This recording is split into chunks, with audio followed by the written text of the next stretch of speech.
Hello students, chemical kinetics का अगला topic है rate law.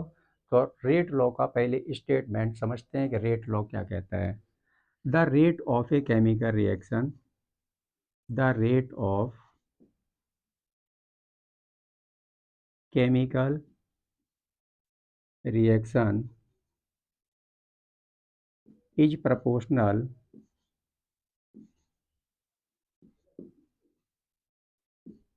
To product of concentration of the reactant, product of concentration of the reactant to the sum power, to the sum power which may or may not, which may or may not be equal, be equal respective, respective stoichiometric, stoichiometric coefficient, stoichiometric coefficient. ये rate law का statement है। एक reaction given है alpha A plus beta B arrow gamma C plus delta D. Clear है? तो इससे हमें क्या निकालना है बेटा? रेट निकालनी है सबसे पहले। तो R directly proportional active mass A की पावर एक्स इंटू बी की पावर बाई। अल्फ़ा की जगह मैंने एक्स माना है, बीटा की जगह मैंने बाई माना है। यहाँ से इस अल्फ़ा को सॉरी प्रोपोर्शनल के साइन को हटाएंगे तो यहाँ पर रेट कांस्टेंट आ जाएगा। आर इक्वल टू के एक्टिव मास ए की पावर एक्स इंटू बी की पावर बाई। बात क्लियर है? यहाँ पर क्या है, के क्या है? ये रेट का फॉर्मूला आ चुका है।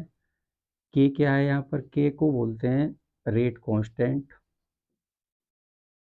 Rate constant. एक्स क्या है? Order with respect to A, order with respect to capital A. Y क्या है बेटा? Order with respect to capital B. और एक्स प्लस वाई को हम लिखते हैं कैपिटल पी और स्मॉल एन। और कैपिटल पी और स्मॉल एन को हम बोलते हैं overall order of the reaction, order of the reaction. बात क्लियर है? चलिए इसको आप नोट करें, फिर आगे बढ़ते हैं। नेक्स्ट स्टूडेंट आगे देखते हैं बेटा। रेट लॉ का स्टेटमेंट हमने समझ लिया, रेट कैसे निकालते हैं रेट लॉ से वो भी हमने समझ लिया। एक्स और वाई क्या है और एक्स प्लस वाई क्या है उसके बारे में हमने डिस्कस कर लिया है।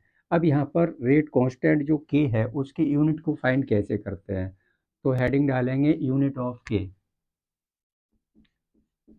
यूनिट ऑफ के। और के क्या है यहाँ पर? रेट कांस्टेंट है। रेट कांस्टेंट की यूनिट हमें फाइंड करनी है। तो रेट इक्वेशन हमने क्या निकाली थी? स्मॉल आर इक्वल टू, मतलब मैं लिख सकता हूँ rate equal to capital A के एक्टिव मास ए की पावर एक्स इंटू बी की पावर बाई। यही तो रेट निकाली थी अभी हमने यहाँ पर रेट लॉ से, ठीक है ना? अब यूनिट हमें के की फाइंड करनी है बेटा। तो रेट की यूनिट क्या होती है? मोलर सेकेंड इनवर्स होती है। इक्वल टू यूनिट ऑफ के मुझे फाइंड करना है। इसको मैं क्या लिख सकता हूँ? इसको मैं क्या लिख सकता हूँ? ध्यान दो, अभी मैंने बताया था कि, तो मैंने बोला कि इसको मैं क्या लिख सकता हूँ। अभी मैंने बोला था कि x plus y equal to होता है overall order of the reaction. x है यहाँ पर order with respect to a और y है order with respect to b। तो ये तो मोलर है बेटा, कंसंट्रेशन है, ये भी मोलर है। तो मैं क्या इसको ऐसे नहीं लिख सकता? एक्टिव मास ए की पावर और एक्स प्लस वाई। बात क्लियर है। और एक्स प्लस वाई किसके इक्वल होता है? एन के इक्वल होता है। तो M molar second inverse equal to unit of k into molar की पावर क्या? मोलर की पावर बेटा स्मॉल एन। अब यूनिट ऑफ के निकाल लेते हैं हम। तो unit of k equal to molar की पावर 1 माइनस के एन।